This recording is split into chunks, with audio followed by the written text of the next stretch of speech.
เหนือน้ำยังมีดินเหนือดินยังมีฟ้า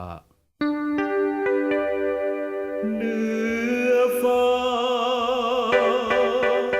ก็ยังมีฟ้าเหนือคน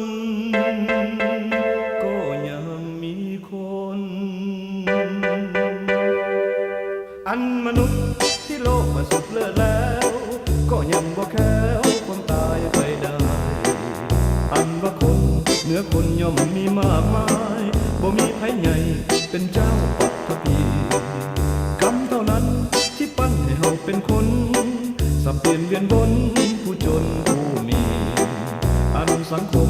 ย่อมมีแบ่งสันแบ่งสีส่วนความชั่วดีนั้นอยู่ที่ใจ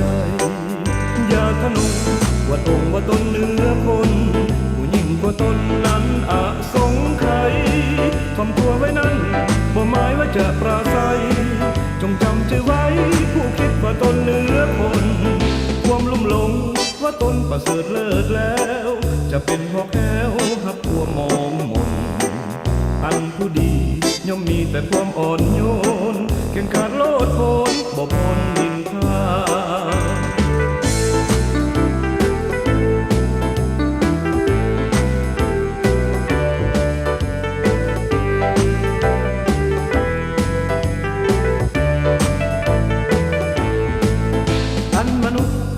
โลกว่าสุดเลิศแล้วก็ยังบ่แค้วความตายไปได้อันว่าคนเหนือคนย่อมมีมากมายบ่มีไผใหญ่เป็นเจ้าปัตภีกรรมเท่านั้นที่ปั้นให้เฮาเป็นคนสับเปลี่ยนเวียนวนผู้จนผู้มี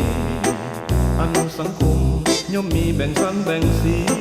ส่วนความชั่วดีนั้นอยู่ที่ใจอย่าทะนงว่าตรงว่าตนเหนือคนผู้ยิ่งกว่าตนนั้นอาจสงไขยทำตัวไว้นั้น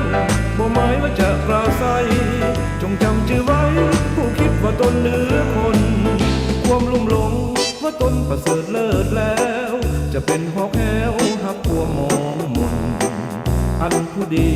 ย่อมมีแต่ความอ่อนโยนเก่งกา